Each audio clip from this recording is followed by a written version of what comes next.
하나님이 우리를 사랑하십니다. 그리고 그 하나님께서 오늘 이 시간 우리의 모든 삶을 완벽하게 지키십니다. 모든 가정마다 요즘 코로나의 위협으로 많이 어렵고 생계에도 불편함이 있으며 또 영적으로까지 이 모든 상황들이 힘겹게 만들고 있지만 주님은 우리를 사랑하신다는 것 다시 한번 확신하게 되시길 예수님의 이름으로 축원드립니다. 이 험난한 세상을 살아갈 때 주님께서는 제자들에게 이 세상을 안전하게 살아갈 방법에 대하여 알려주셨습니다. 세상에 안전하게 살 방법이 있을까요? 사실 이 세상에서는 그것이 불가능합니다. 종종 어떤 분들은 주님의 재림을 준비하는 명목을 삼아 산으로 피하라는 이야기를 그대로 받아들이시는 분들이 계십니다. 문제는 그들이 산에 들어가도 산에서 또 위협을 당한다는 것입니다. 어디에 있든지 똑같습니다. 우리는 오직 주님의 그늘 아래 있을 때만 안전합니다. 주님의 그늘 아래 있다는 것은 다름 아닌 예수님께서 하신 삶대로 살아가는 것을 의미합니다. 주님은 당신의 제자들에게 이 땅을 살아가면서 해야 할 몇 가지 중요한 예수님을 닮는 방법에 대해 강조하셨는데 그 중에 하나는 예수님처럼 선교하면서 살라는 것입니다. 가장 확실하게 안전할 수 있는 방법, 저는 그 중에 하나가 선교하면서 사는 것 아닌가라는 생각을 해보게 됩니다. 우리가 선교하는 삶을 살게 되면 우리가 만나는 모든 이들을 선교함으로 인하여 주님의 그 거대한 사랑을 다른 이들에게 조금이라도 전달하기 위한 모습들이 우리의 삶의 편린 속에서 드러나게 될 것이며 그것들이 예수님의 모분을 향하여 계속 나가는 방향성을 갖는 한 심지어 상대방이 거절하고 불평하고 불만한다 할지라도 예수님의 사랑으로 그들을 대하며 비로소 안전해질 수 있다라고 생각이 됩니다. 심지어 그 가운데 주님께서 열매도 주시고 축복도 하시니 얼마나 더 행복할 수 있겠습니까? 부디 오늘 우리의 삶에 힘들고 어려운 많은 난관들이 있는 것은 분명하지만 그 가운데에서도 신앙 고백을 하며 제자들이 살았던 그 삶처럼 선교하면서 영적인 안정을 누리게 되시길 예수님의 이름으로 축원드립니다. 오늘은 제자의 파송 두 번째 파트 부분으로 마태복음 10장을 중심으로 해서 마가복음 13장에 있는 말씀도 함께 다루며 거절 속 신앙 고백을 위한 비결이라는 제목을 가지고 함께 은혜를 나눠보도록 하겠습니다. 디모데후서 4장 2절입니다. 함께 읽어볼까요? 시작. 너는 말씀을 전파하라. 때를 얻든지 못 얻든지 항상 힘쓰라. 범사의 오래 참음과 가르침으로 경책하며 경계하며 권하라. 이 성경절은 우리가 이제 외웠다 싶을 정도까지 아주 많이 다루었던 성경절입니다. 우리는 말씀을 항상 전파하기 위해 힘쓰라는 하나님의 명령을 받았습니다. 그 명령을 전달할 때 우리는 오래 참음도 열매 맺을 수 있게 되며 가르침으로 경책하며 다른 이들을 새로운 삶으로 이끄는 기적 속에 살아갈 수 있게 됩니다. 주님은 이와 같은 일들이 제자들의 삶이 되어야 한다는 것을 아셨기 때문에 지난 우리 함께 살폈던 마태복음 10장 초반 부분의 말씀 속에 제자들을 그들과 함께 할 만한 좋은 짝을 지우셔서 둘씩 나가서 하나님의 말씀을 전하도록 하셨습니다. 그들은 나가서 예수님과 똑같은 삶을 살았습니다. 그들이 뭐 대단한 것 가지고 살았지 않았습니다. 심지어 전대에 돈도 안 가지고 그냥 빈손 빈 마음으로 나갔습니다. 그들이 할 수 있는 게 아무것도 없었던 것처럼 사회적인 시선에선 보였을지 모릅니다. 그렇게 아무것도 없고 뭐 어떤 준비도 되지 않은 사람을 우리는 흔히 거렁뱅이, 거지라고 부릅니다. 아무것도 없는 사람이에요, 진짜 말 그대로. 심지어 생각을 해보십시오. 신발도 하나밖에 없고 옷도 하나밖에 없으니 옷을 빨 수 있나요? 옷을 빨지도 못해요. 완전히 더러워진 꼴로 여기저기 다닐 수밖에 없는 상황이 될 수밖에 없습니다. 그런데 하나님께서는 그들의 삶을 책임지셨습니다. 그 신의 신발끈은 끊어졌을까요? 안 끊어졌을까요? 옷이 헤어졌을까요? 안 헤어졌을까요? 안 헤어졌습니다. 이 기적 어디서 생겼나요? 예, 우리가 잘 아는 것처럼 광야에서 그들이 40년 동안이나 광야를 뱅뱅뱅 돌면서 어디에서도 옷을 만들 수 없는 그런 상황 속에서도 그들은 그렇게 안전하게 몇 년 동안? 40년 동안. 생각을 해보십시오. 여러분들 옷장에 40년 있는 옷 있으십니까? 지금 이렇게 최첨단 시설을 가지고 옷을 딱 만들어 입어도 40년 동안 잘 가는 옷은 없습니다. 아무리 오래 가는 신발도 4년 넘기기가 쉽지 않습니다. 열심히 신고 다니면 말입니다. 생각을 해보십시오. 그런데 하나님께서는 그 백성들의 삶을 지키셨습니다. 우리도 마찬가지로 지켜주시리라 믿습니다. 제자들은 그 마음을 가지고 그 믿음을 가지고 나갔고 결국 승리해서 돌아왔습니다. 그런데 그들은 이와 같이 외적인 필요에 대한 어려움도 겪을 수밖에 없었지만 더 큰 문제가 있었습니다. 무엇이냐면 나가서 병든 환자도 고치고 먹을 것도 해결 안 받고 생활의 필요들은 다 얻을 수 있었지만 문제는 사람들의 공격적인 마음은 피할 수가 없었기 때문에 그렇습니다. 그들이 어디를 다녀도 먹을 것은 항상 있었습니다. 하나님께서는 항상 그들을 보살피시고 지켜주셨거든요. 그런데 문제는 마치 엘리야 시대 때 엘리야가 손가락질을 당했듯이 그리스네가는 끝까지 마르지 않아서 목을 계속 축일 수 있었고 그 떡바구니도 끝까지 계속 함께 있어서 굶주리지 않았지만 사방에서 엘리야가 이 모든 재난의 근원이라고 말하면서 손가락질하고 말하는 것을 엘리야가 막을 수 있었나요? 없었나요? 없었습니다. 그냥 그대로 다 들을 수밖에 없었어요. 제자들도 똑같았습니다. 그들이 나가서 복음을 증거하는 일에 있어서 다른 삶의 필요는 알아서 하나님께서 필요한 만큼 채워주셨습니다. 늘 감사함으로 그들은 살 수 있었죠. 근데 문제는 더 큰 문제가 있었습니다. 반대와 거절이었어요. 사람이 더 힘들었던 것입니다. 환경보다 사실은 사람이 더 힘들게 합니다. 그래서 오늘은 그 주제를 가지고 주님께서 제자들이 나가서 사람들이나 여러 가지 일들로 인하여 환난을 당하게 될 때 어떤 마음을 가져야 될지 알려주시는 이야기들을 함께 다루어 보려고 합니다. 우리도 마찬가지로 현재 위기에 빠져 있죠. 힘들고 어려운 삶 속에 살아가며 정말 말 그대로 고통 중에 고난 중에 우리가 지금 살고 있는지 모르겠습니다. 정말 힘든 거는요, 생활의 어려움보다 주변 사람들의 시선이고 또 그 사람들이 말하는 불평과 불만이 아닌가 생각을 해봅니다. 그런데 이 최초의 전도 여행자들에게 힘들고 어려운 일들이 정말 많이 있었겠지만 하나님께서는 그것조차도 승리하게 하셨습니다. 육체적인 것뿐 아니라 심지어 정신적인 부분에서까지 말입니다. 사단은 우리도 마찬가지로 나가서 일할 때 이렇게 반대에 부딪히게 하고 걱정과 근심을 안게 할 것입니다. 만약에 우리가 그 상황에서 걱정과 근심을 하며 딴 사람들의 불평과 불만으로 인하여 우리의 믿음이 쪼그라들어져 버리면 어떻게 될까요? 우리의 믿음이 쪼그라드니까 하나님의 보호도 같이 사라지게 됩니다. 최악의 상황이죠. 그러면 절대 안 됩니다. 그러니까 우리는 상대방의 시선을 너무 걱정하지 말고 믿음을 가지고 살 필요가 있는 것 같습니다. 그렇게 하면 어떻게 하면 좋을까요? 거친 이 세상 속에서 계속해서 신앙 고백을 하면서 제자된 삶을 살아가려면 어떻게 하면 좋을까요? 저는 그 첫 번째 비결로 당연한 이야기지만 하나님의 지혜를 장착해야 된다고 말씀드리고 싶습니다. 다니엘서 12장 10절에 있는 말씀입니다. 함께 읽어볼까요? 시작. 많은 사람이 연단을 받아 스스로 정결하게 하며 희게 할 것이나 악한 사람은 악을 행하리니 악한 자는 아무것도 깨닫지 못하되 오직 지혜 있는 자는 깨달으리라. 자, 여기 악한 사람과 선한 사람이 등장합니다. 이 악한 사람은 깨닫지 못하는 사람이라고 정리되어 있고 선한 사람은 지혜에 있어서 깨닫는 사람이라고 말하고 있습니다.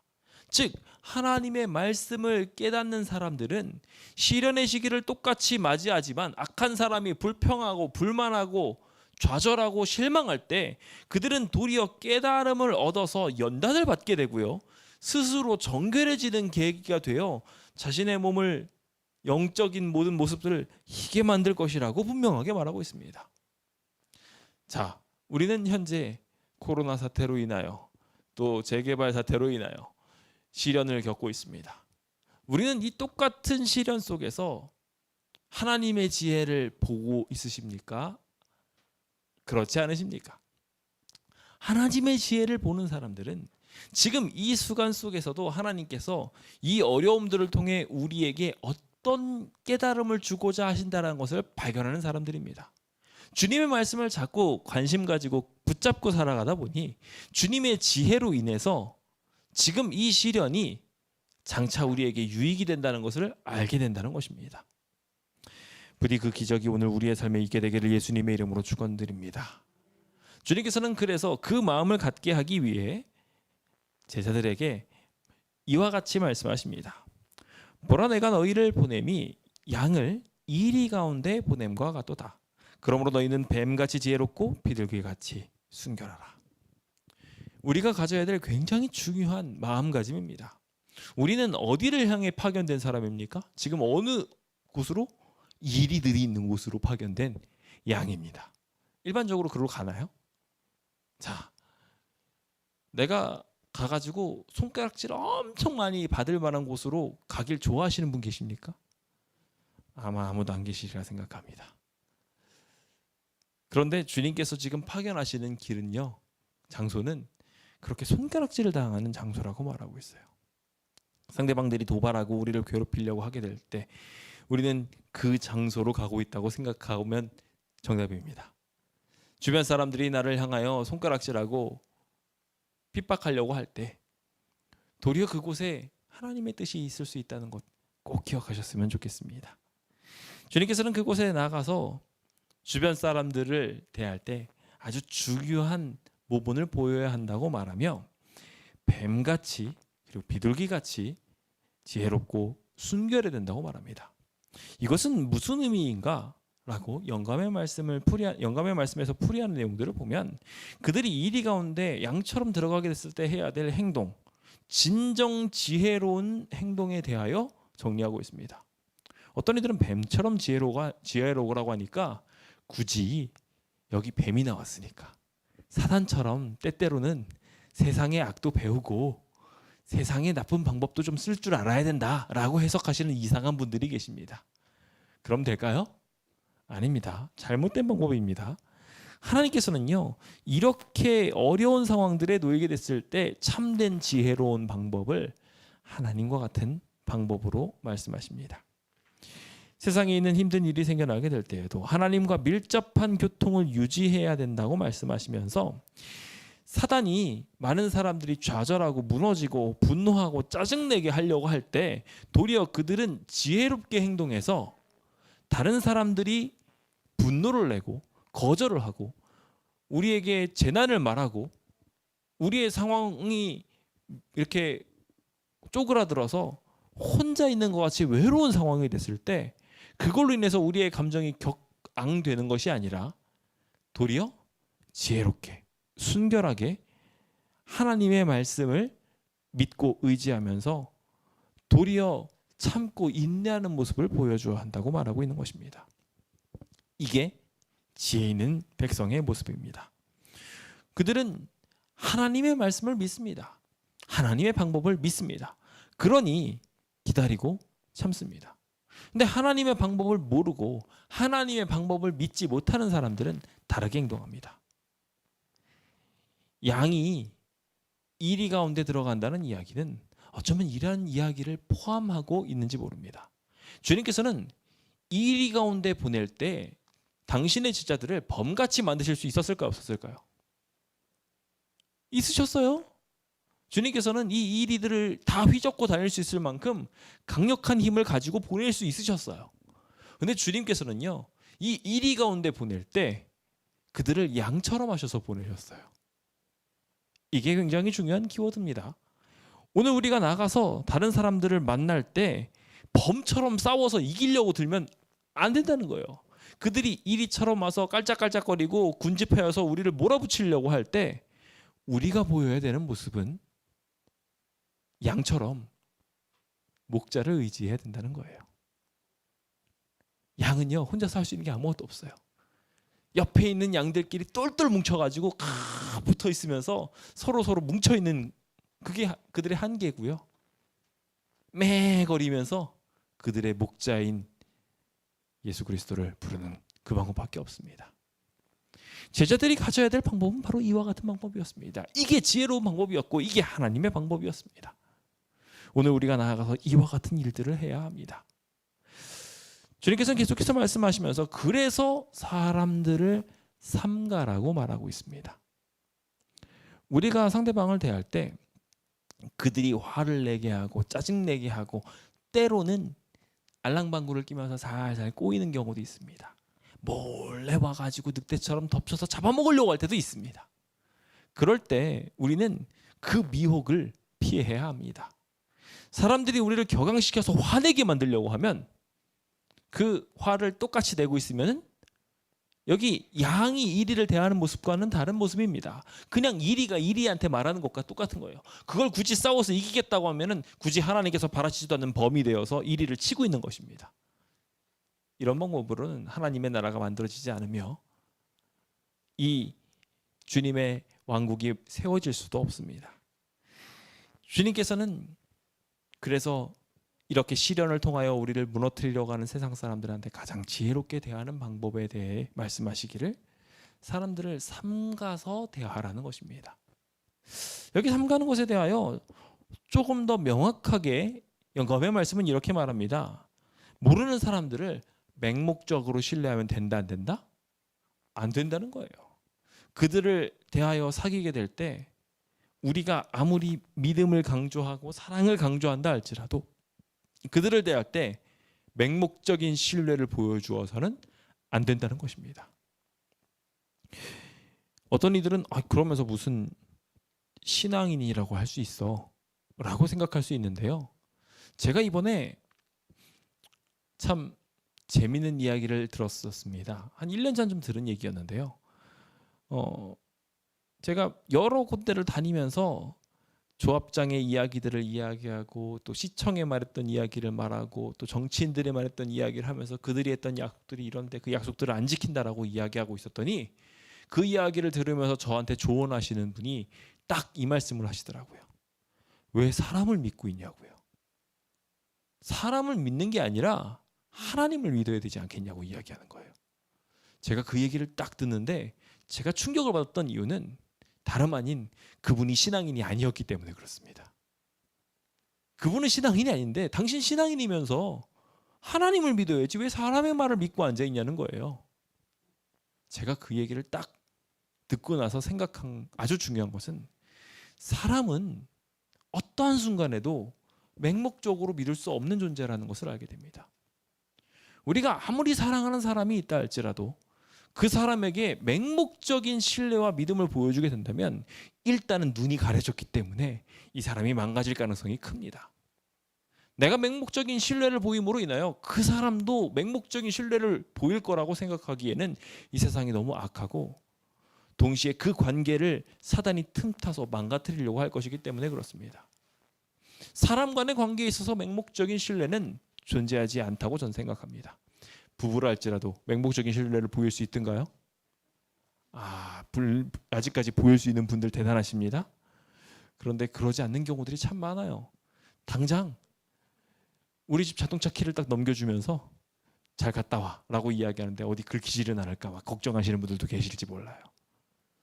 다 인간들은요 어느 순간에 맹목적 신뢰를 깨트리게 되며 서로의 관계는 망가지게 되어 있습니다. 그들을 너무 믿게 되면 오히려 망가져요. 그래서 심지어 가족관계에 의해서까지 말씀하시면서 주님께서는요 하나님보다도 더 가족들을 더 우선시 두는 사람은 하늘에 부합하지 않는다고 말하고 계셔요. 우리가 오로지 신뢰해야 될 분은 하나님이십니다.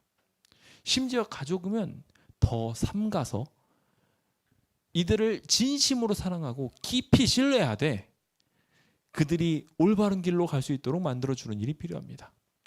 만약에 제가 제 아들을 너무 신뢰한 나머지 그래 너는 내 지갑에 절대 손을 안 댈 거고 어디 가가지고 나쁜 짓도 절대 안 할 거고 생각하고서 맹목적으로 방치한다면 얘는 어떻게 자라게 될까요? 저는 10중 8구 이렇게 믿어줌으로 인해서 잘 자라는 것보다 실패하는 부분이 생겨나게 될 것이라고 생각합니다. 그래서 의심하라는 거 절대 아닙니다만 삼가라고 주님께서 말씀하고 계십니다. 주님께서는 그 선교하는 이들에 대하여 사랑과 신뢰를 베풀어주는 일들이 지나치게 되면 그 일들 속에 심지어 그들이 너희를 공회에 넘겨줘서 회당에서 채찍질하는 일이 생겨나게 될 것이라고 말하고 있습니다. 실제로 유다가 어떻게 됐습니까? 예수님을 그렇게 넘겨서 채찍질 당하게 하시고 십자가에 달려 돌아가시도록까지 유도하였음을 보게 됩니다. 그러므로 우리는 세상의 지혜를 의뢰하는 사람을 사귀는 방법에서 벗어나 참된 지혜를 의지하면서 살아가야 됩니다. 누구의 지혜요? 하나님의 지혜를. 그러니까 우리는 하나님의 지혜의 방법을 의지하면서 사람도 사귀어야 한다는 것입니다. 그래서 주님께서는 그 일들을 이루기 위해 아주 중요한 키워드를 하나 주셨는데 늘 하나님 말씀을 가지고 살라는 것입니다. 늘 하나님 말씀과 벗어나 살라는 것입니다. 그래야 위협이 와도 견디고 사람이 와도 사람보다 하나님을 더 의지하게 될 수 있다는 거예요. 그러면서 그런 상황 속에 이제 총독과 임금에게 끌려가게 된 일들이 생겨나게 되는 상황들을 설명하시면서 너희가 그렇게 넘겨주게 될 때 걱정할 필요 있다 없다? 없다. 하나님이 너희에게 성령 하나님이 너희에게 말할 말을 줄 것이다라고 말씀하시며 주님께서는 이 백성들이 오히려 이렇게 고난에 빠지고 시련에 빠지게 되지만 이 사람들로 인하여 핍박을 당해서 그 결과가 우리가 바라지 않는 힘들고 어려운 길로 가서 심지어 누구한테 재판을 받게 되는 일이 생겨나게 될 수도 있지만 주님께서는 그 가운데 하나님의 말씀을 의지하고 있는 백성들을 분명하게 지키시고 보호하시며 그들이 할 말이 없게 하지 않으시고 하나님께서 친히 변론하여 주신다고 말씀하고 계신 것입니다. 저는 이 말씀이 요즘 참 은혜롭고 감사합니다. 제가 요즘에 사방이 적이라는 느낌을 많이 받거든요. 제가 바깥에서 문을 열고 나갈 때마다 사람들이 저희를 꼭 한번 보고 저를 보고 현수막 보고 저를 보고 현수막 보고를요 모든 분들이 하세요. 그냥 한 분도 빠짐없이 거의 대부분 그렇게 하신다고 보면 돼요. 제가 그런 모습을 보면서 이분들한테 어떻게 대해야 될까부터 시작해서 선교를 하려면 어떻게 하면 좋을까까지 걱정이 많습니다. 근데 제가 근데 이런 걱정을 하게 될 때 하나님께서 그들이 보이는 맹목적인 미워하는 눈길들에 대해서 너무 걱정하지 말라는 하나님의 교훈을 주시는 것을 느끼게 됩니다. 동시에 아주 중요한 한 가지를 우리한테 깨닫게 하시는데 주님께서는 그 일들을 통해서 우리가 평소라면 만날 수 없는 총독들, 임금들, 회당에 가가지고 혹은 공회에 들어가가지고 지금으로 치면은 국회의사당이나 아니면 재판정 같은 데를 가가지고 거기에서 선교할 수 있게 해준다는 것입니다. 제가 목회를 길게 하지 않았지만 그 길지 않은 기간 동안 정치인을 만난 적이 한 번도 없었습니다. 제가 여기 와가지고요 정치인을 수두룩하게 만났습니다. 그 사람들한테 왜 하나님의 성전이 필요한지 우리는 왜 토요일에 예배를 드리는지 말할 수 있게 되는 기회가 이 시련 덕분에 생겨나게 됐습니다. 다른 사람들이 우리를 미워하니까요. 그 미워한 덕분에 우리는 다른 사람들한테 나가서 도리어 하나님의 말씀을 증거할 수 있게 된 것이었습니다. 주님께서 그와 같은 놀라운 기적들을 우리한테 주실 것입니다. 우리가 그것을 가지고 살려고만 노력한다면 우리는 큰 축복을 누리게 될 것이에요. 주님께서는 이 모든 말씀들을 잘 전달하기 위해 굉장히 중요한 한 가지를 우리한테 주셨는데요. 여기 이 시대의 소망 355페이지는 굉장히 중요합니다. 넘겨줄 말을 준비하지 말라는 이야기로 어떤 사람들은 성경절을 무슨 연구하고 뭘 준비하고 그렇게 안 해도 돼라고 생각하시는 분들 계신데 아닙니다. 자, 여기에서 정확한 말씀은 이렇게 설명하고 있어요. 신문을 받을 때 고정된 답변을 준비하지 말라는 것입니다. 그냥 앵무새처럼 자기가 딱 답변을 준비해서 그냥 그 답변을 그냥 읽지 말라는 거예요. 하나님께서는 그렇게 우리한테 임하지 않고 사람의 방법으로 이 일을 해결하지 않습니다. 방법은 오직 하나님의 방법으로만 해결됩니다. 그들의 준비는 무엇이라고 말하고 있냐면 날마다 하나님의 말씀의 귀중한 진리를 간직하는 중에 이루어져야 한다라고 기록하고 있어요. 무슨 말이에요? 매일마다 성경 말씀을 읽으면서 그것을 기억하고 외우고 묵상하고 어떻게 살아가야 될까 결심하는 과정 속에서 이 일이 이루어지는 것입니다. 믿음을 굳게 하는 기도로 말미암아 이것이 이루어지는 것입니다. 그래서 평소에 묵상했던 말씀이 정치인을 만났어요. 나를 대적하는 어떠한 사람을 만났어요. 그때 툭 튀어나온다는 것입니다. 그때 성령 하나님께서 역사하셔서 놀라운 기적의 메시지를 전하여 욕이란 말씀들, 그 진리들을 기억하게 하셔서 그들의 마음을 굴복시킬 거라고 약속하고 있습니다. 사람의 방법이 아닌 거예요. 늘 우리가 하나님의 말씀대로 살아가면서 하나님의 지혜대로 살게 되면 우리가 주변 사람들이 우리를 미워해서 공회로 넘겨줘도 때로는 우리를 향하여 손가락질하고 미워하고 싫어할 때에도 하나님의 말씀이 기억나가지고 그것을 인하여 해결점을 누릴 수 있게 해 주신다는 것입니다. 중요합니까? 안 중요합니까? 더 중요한 것이 있는데요. 뭐냐면요. 그렇게 하고 있으면은 재림이 가까워집니다. 이 똑같은 평행절이 마가복음 13장 9절에서 11절에 등장을 하는데요. 그 똑같은 말씀을 하면서 이 배경에 뭐를 얘기하고 있냐면 재림징조를 얘기하고 있으세요. 그러니까 이 똑같은 이야기, 제자를 파송하면서 하셨던 말씀을 재림징조를 설명하시면서 똑같이 한 번 더 말씀하셨다는 거예요. 그러니까 너희가 나가서 제자들이 나가서 이 천국 복음이 세상 끝까지 전파돼야지 그제야 끝이 올 것이라고 말씀하시는 이야기들에 대한 이야기가 마가복음에서는 이렇게 표현됐다는 것입니다. 마가가 이 말씀을 딱 들으면서 충격을 꽝 받았던 것 중에 하나는 그들이 가가지고 모든 징조들을 보게 될 것이지만 그게 끝이 아니었어요. 그 징조를 보거든 나가서 시련을 보거든 나가서 주변 사람들이 와서 막 무서워하고 막 미워하고 싫어하고 환난 만들고 심지어 사랑이 식어져서 손가락질하고 서로 죽이려고 할 때 그걸 사인으로 삼아서 주변 사람들이 날 미워하고 싫어한다 할지라도 그 환난을 이용해서 오히려 하나님의 지혜를 설파하고 다니는 것이에요. 그러면 복음이 만국에 전파되는 일이 이루어지게 되는 것입니다. 오늘 그 아름다운 하나님의 지혜가 우리의 삶과 함께 있게 되기를 예수님의 이름으로 축원드립니다. 날마다 말씀을 쌓으며 살아가게 된다면 지금 당장 주변 사람들이 우리를 미워하고 싫어한다 할지라도 하나님의 지혜로 답변할 수 있게 될 것입니다. 그 기적이 오늘 이 안식일부터 일어나게 되기를 예수님의 이름으로 축원드립니다. 두 번째로 우리가 함께 생각해 볼 또 하나의 사람들의 거절을 대하는 신앙 양식은 거절할 각오를 하라는 것입니다. 거절당할 각오를. 그게 당연하다고 우리가 여기는 것 굉장히 중요합니다. 사람들이 어떻게 복싱을 합니까? 라는 이야기에 복서가 이런 말을 했습니다. 주먹이 날아오는 줄을 알고 참으면서 맞으면 견딜만 합니다. 라고 말입니다. 그렇게 주먹을 서로 주고받고 있는 그런 격투기라 할지라도 보통 사람이면 부지불식 쪽에 한 대 팍 맞으면 팍 맞고 푹 쓰러질 텐데 알고 맞으니까 견디고 익숙해지고 더 튼튼해지더라는 거예요. 심지어 그걸 무서워하지 않고 달려 들어가면서 카운터로 펀치를 내리기도 하지요. 오늘 우리도 마찬가지로 세상 사람들이 우리를 거절할 것이지만 그것을 각오하고 나갈 필요가 있습니다. 도리어 그들이 거절하고 미워하고 있는데도 우리가 사랑을 보여주면서 하나님의 지혜를 보여준다면 도리어 그것은 더 놀라운 신앙 고백이 될 것이라고 저는 믿습니다. 그러므로 이 당연한 지식을 꼭 기억하시기 바랍니다. 요한복음 15장 19절입니다. 함께 읽겠습니다. 시작. 너희가 세상에 속하였으면 세상이 자기 것을 사랑하나 것이나 너희는 세상에 속한 자가 아니요 도리어 내가 너희를 세상에서 택하였기 때문에 세상이 너희를 미워하느니라. 주님께서는요 저희를 불러내셨어요.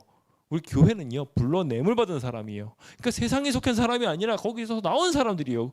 그러니 그 뒤부터는 이물질 같은 존재인 겁니다. 주변 사람들은 너무나 당연하게 우리를 미워하고 싫어할 거예요. 안 그러면 이상한 거라고 제가 여러 번 말씀드렸죠. 주변 사람들이랑 옆에 있는데 아무 불편함이 없어요. 그럼 난 신앙인인가 고민해 보셔야 돼요. 내가 신앙인이라면 주변 사람들이 껄끄러워하고 불편해해야 합니다. 그러면서 하나님의 거룩성을 느껴야 돼요.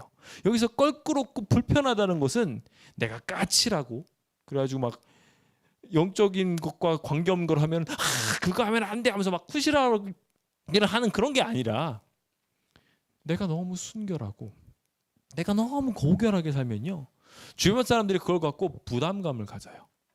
자, 만약에 바닷가를 놀러 갔습니다. 바닷가가 놀랐으면 다들 뭐 하고 싶어요? 해수욕을 즐기고 싶죠. 재미있게 놀고 싶을 거예요. 그런데 한 사람이 같이 온 한 사람이 어머 여기 쓰레기가 있네 하면서 죽기 시작해요. 다른 사람은 다 놀고 싶은데 그 사람은 이제 죽고 싶어요. 만약에 그게 여러분들의 시어머니나 어떤 가족 중에 한 사람이 그렇게 하고 있다고 생각을 하면요. 만약에 제가 딱 놀러 갔는데 저희 아이가 쓰레기가 너무 있다고 하면서 막 줍고 다니면 아빠가 돼가지고 놀 수 있을까요? 그래 같이 줍자 하면서 같이 줍게 되겠죠. 선한 영향력이에요. 선한 부담감을 그렇게 줄 수 있습니다. 세상 사람들은 그걸 보고 부담스러워하고 불편해할 수 있어요. 그런데 그 불편함이 세상을 바꾸고 기적을 만듭니다. 세상은 이와 같이 우리를 거절하고 우리의 방법을 싫어할 것입니다. 많은 우리 함께 주님을 믿고 나가게만 된다면 분명히 아름다운 기적이 일어나게 될 것입니다. 주님께서는 이 거절을 어디까지라고 말씀하셨냐면요. 형제가 형제를, 아버지가 자식을, 자식이 부모를 까지 죽을 거라고 이야기하며 복음의 증오가 쌓일 것이라고 말하고 있습니다. 내 이름으로 나가게 된다면 세상 심지어 모든 사람한테 미움을 받을 거라고 말하고 있습니다. 뭐라고요? 그냥 모든 사람이라고요. 제가 전에도 말씀드렸다시피 카카오톡에 저희 재개발과 관련된 이야기가 오고 가고 있으면 진짜 다른 사람의 이야기보다 더 아프게 와닿는 얘기가 있는 게 저도 하나님을 믿는 사람이지만 이런 사람들이 교회 망신을 다 시키는 거예요. 라고 말하는 분들의 댓글을 볼 때마다 제 가슴이 제일 아픕니다. 저분은 도대체 교회를 어떻게 생각하길래 교회의 존재가 그냥 이렇게 사라져도 된다고 생각하는 걸까? 라는 생각도 들면서 한편으로 굉장히 야속해요. 신앙인으로서 저렇게 말하면 다른 신앙인들도 똑같이 그렇게 생각한다고 말하게 되면서 모두가 다 교회를 미워하게 되거든요. 근데 문제는 상당히 많은 신앙인들이 비슷한 생각을 가지고 있다는 거예요. 만약에 이 교회 문제가 내 교회 문제가 아니라면 다른 사람도 똑같이 왜 교회가 돼가지고 저렇게 할까? 라고 이야기하면서 불평과 불만을 말하더라는 거예요. 누구까지도 미워한다는 얘기예요. 지금 이 얘기는. 같은 신앙인마저도요. 같은 신앙을 하고 있는 사람들까지도 심지어 하나님의 말씀을 따라가려고 할 때 핍박하고 미워한다는 거예요. 정말 그걸 더 많이 느끼는 것은요. 심지어 한 교회에 있는 우리들끼리도요. 시기하고 질투하고 미워하고 누가 조금 더 뭔가를 더 잘 되는 것 같으면은 싫어하는 경우들이 있어요. 몰래 핍박하는 경우도 있고요. 그게 교회가 잘못돼서가 아니라 하나님께서 사랑하시는 교회라서 사단이 자꾸 하나님의 백성들한테 그런 나쁜 마음을 줘요. 그런 일들은 어쩌면 당연한 일들이 될지도 모르겠습니다. 그러나 하나님께서는 그런 일들이 있겠다고 경고하심과 동시에 이것을 견디라고 말하고 있습니다. 피하라고 아니에요. 견디라고 해요. 그 일이 없을 거라고 약속하지 않으셨어요. 그 일이 있지만 그것을 참으라고 말하고 계십니다. 그러면 뭐라고요? 그렇게 하면 끝까지 견디는 자는 구원을 받으리라.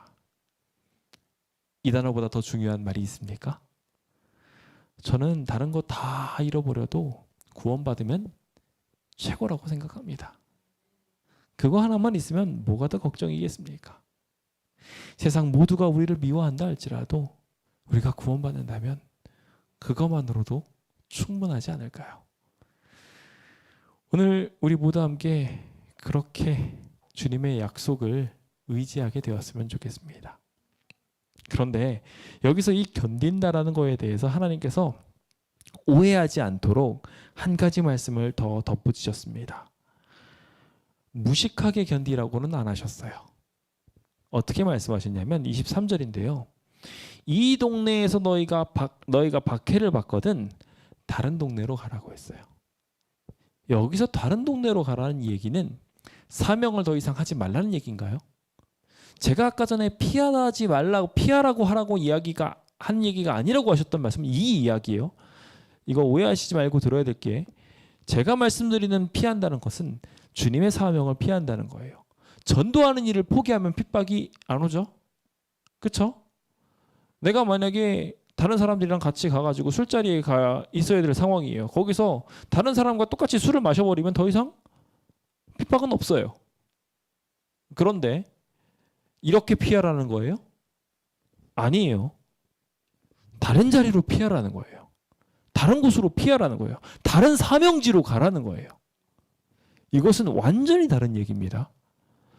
우리는 종종 하나님의 이 시련을 피하라는 얘기를 오해해가지고 그냥 아무것도 안 하는 것을 선택하려고 하는 이상한 경향들이 생겨나는 경우들이 있습니다. 아니에요. 주님께서는 그게 아니라 여기가 무르익지 않았으니 말했던 것처럼 발의 먼지를 털어버리고 다른 곳으로 가라는 거예요. 다른 곳으로 가면 그곳에서도 우리를 반기는 선교 대상자들이 기다리고 있어요. 그 선교에 관련된 이야기를 하는 것이 분명한 것이, 주님께서는 이 동네로 피하라고 해서 거기서 아무것도 하지 말라는 얘기가 아니라는 것이 분명한 것이, 그 뒤에 보면은 이스라엘의 모든 동네를 다 다니지 못하여서 인자가 오리라. 이거 무슨 얘기예요? 이 천국 복음의 복음을 증거하는 일들이 다 맞춰져야 인자가 온다고 했잖아요. 그 얘기에 여기 연결선상인 것입니다.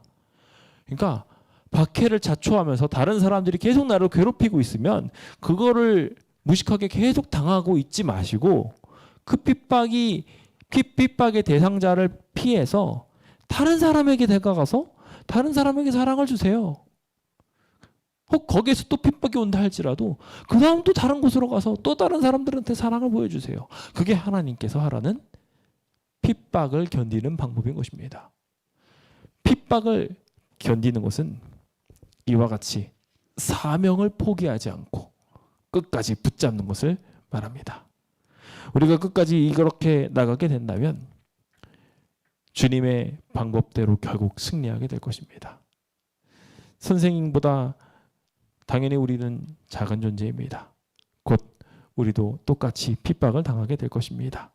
하지만 제자가 선생 같고 종이 상전 같게 된다면 똑같이 핍박받는 것으로 충분히 족한 일입니다. 그러니 예수님을 향하여 바알세불이라고 이야기하면서 핍박을 한 일들이 우리한테 비슷하게 일어난다 할지라도, 주변 사람들이 우리에게 아무리 2단이니 3단이라고 말한다 할지라도 걱정하지 말고 믿음을 가지고 살아가게 되기로 결심합시다. 이제 마지막으로 함께 거절 속에 신앙 고백할 이야기 한 가지를 더 짚어보려고 합니다. 또 중요한 이야기인데, 이것은 타협 없이 진리를 선포해야 된다는 것입니다. 거절을 당한다고 그러면 너네들이 받아들일 만큼 요만큼만 그럼 전할게. 아닙니다. 타협이 없이 주님이 원하시는 방법 그대로 우리는 신앙 고백을 하며 끝까지 살아나가야 한다는 것입니다. 베드로와 요한이 공회에 잡혀가게 됩니다. 그때 그들이 했던 말입니다. 함께 읽어볼까요? 시작. 베드로와 요한이 대답하여 이르되 하나님 앞에서 너희의 말을 듣는 것이 하나님의 말씀을 듣는 것보다 옳은가 판단하라. 우리는 보고 들은 것을 말하지 아니할 수 없다 하니. 딱 우리에게 필요한 자세예요. 주변 사람들이 여기까지만 하세요, 이렇게까지만 하세요 고 아무리 꼬시고, 그럼 내가 당신 풀어주고, 그럼 내가 너에게 유익을 주고, 이런 얘기 아무리 한다 할지라도 우리의 신앙이 타협할 만한 이야기가 아니라는 것을 알고 나가는 것은 굉장히 중요할 것입니다. 주님께서는 그래서 이 세상 사람들을 두려워하지 말라고 말씀하시며 이와 같은 말씀을 하십니다. 감추인 것이 드러나지 않을 것이 없고 숨은 것이 알려지지 않아야 할 것이 없다고 말하고 있습니다. 우리가 결국 어딘가에서 한 모든 일들은 결국 밝히 드러나게 될 것입니다. 그러니 우리가 아무리 하나님의 말씀을 숨겨놓는다고 한다 할지라도 그것은 언젠가 어딘가에서 밝히 비춰지면서 우리가 잘못 전했다는 것, 숨겨져서 적당히 타협해서 전달했다는 것이 드러나게 될 것이며, 우리가 어딘가에서 숨겨가면서 말한 그 일도 똑같이 비겁한 모습으로 드러나게 될 거라는 거예요. 결국 모든 것은 다 드러나게 되어 있습니다. 숨은 것들 중에 어떤 것도 알려지지 않을 것이 없어요. 다 드러나게 될 거예요. 그렇기 때문에 우리는 어두운 데서 말하는 것, 광명에서 오히려 말해야 되고, 귓속말로 들은 것들을 집 위에서 전파해야 됩니다. 우리는 아주 당당하게 핍박이 다가온다 할지라도 외쳐야 돼요. 주변 사람들이 우리의 이 광명교회에 관련된 이야기들을 하고 막 그러면서 저 교회 이상해 막 이렇게 할 때 우리는 복음을 증거하는 일을 멈춰야 될까요? 저는 아니라고 생각합니다. 제가 앞서 말씀드린 것처럼 오히려 이 일들을 통하여 우리는 더 높은 사람들, 더 대단한 사람들, 못 만날 만한 사람들을 만나게 될 기회를 얻게 될 것입니다. 우리가 어떤 노력을 기울여도 만나지 못할 만한 사람들을 도리어 만나게 될 일들이 생겨나게 될 거예요. 그러니까 우리가 그 모습 속에서 비겁한 모습을 보여주면서 어두운 데로 자꾸 들어가게 된다면 결국 주변 사람들은 그래 해봤자 저거밖에 안 돼 라고 생각하며 하나님을 욕돌리게 될 것입니다. 우리는 도리어 더 큰 소리로 복음을 증거하고 전해야 합니다. 우리가 가지고 있는 안식일 증거를 더욱 힘차게 외치고 우리가 가지고 있는 죽음에 대한 확실한 이해를 외쳐야 되며 주님이 다시 오실 것이라는 것, 우리가 가지고 있는 건강의 기별들을 힘차게 외치며 새천사의 기별 열심히 말하면서 우리 성소가 어떤 곳인지 알려주어야 할 것입니다. 함께 예수님의 모본을 따라갑시다. 예수님 자신은 결코 타협으로 화평을 사지 않으셨다고 말하고 계십니다. 예수의 마음은 온 인류를 위한 사랑으로 넘쳐 흘렀지만 이 사람들 너무 사랑했지만 그 사람과 화평하기 위해서 죄에 대해서 용납하는 일은 하지 않으셨어요. 그들이 죄가 있을 때는 명확하게 틀렸다고 말씀하셨습니다. 즉 그리스도의 종들도 마찬가지로 죄가 있을 때 죄라고 말하고 화평의 원칙은 양보하면서 생겨나는 것이 아니라는 것을 알고 하나님의 말씀을 증거할 수 있도록 해나가야 한다는 것입니다. 당장 여러분들이 이제 집에 가면 똑같이 핍박하는 사람들이 있을 수도 있습니다. 내가 어떤 한마디를 하면 그 사람들이 나를 불편하게 만들 수 있겠다는 생각도 듭니다. 그렇지만 우리는 진리를 위해 핍박을 각오한 사람이 되어야 합니다.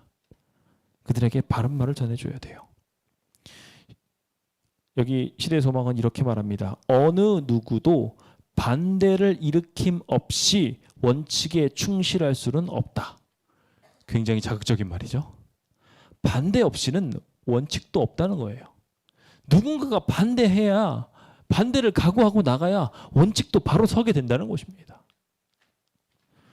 몸은 죽여도 영혼을 죽이지 못하는 사람들을 두려워하며 우리가 이 잘못된 원칙을 보여주게 된다면 그것은 정말 크게 하나님께 욕돌리는 일이 될 것입니다. 그들을 두려워하지 말고 우리는 힘있게 오직 우리의 영혼을 완전하게 소멸하실 수 있는 하나님, 우리의 생명을 영원하게 지켜주실 수 있는 하나님을 두려움의 대상과 경배의 대상으로 소개해 나가야 할 것입니다. 우리가 그 믿음을 가지고 나가게 된다면 참새 그 작은 생명조차도 하나님의 허락 없이 떨어지지 않는다고 하시는, 그렇게 돌보시는 하나님께서 우리의 생명을 돕으시고 우리의 머리털까지도 세시면서 우리를 지키심을 분명하게 경험하게 될 것입니다. 주님의 말씀대로 나아갑시다. 두려워하지 맙시다. 세상 사람들이 아무리 우리를 향하여 손가락질한다 할지라도 우리는 당연하게 우리가 해야 할 일들을 하며 함께 힘차게 하나님을 증거합시다. 저는 이제 말씀을 마무리 지으며 이 말씀을 전해드리고 싶습니다. 박해는 빛을 확산시킬 것이다. 그리스도의 종들은 이 박해가 아니었다면 복음을 전혀 듣지 못하였을 세상의 위대한 사람들 앞에 끌려갈 것이다. 진리가 이 사람들에게 오전되어 왔다. 구주께서는 관원들과 사람들 앞에서 높임을 받으실 것이다. 우리는 사람의 반대를 분명히 겪으면서 나가게 될 것입니다.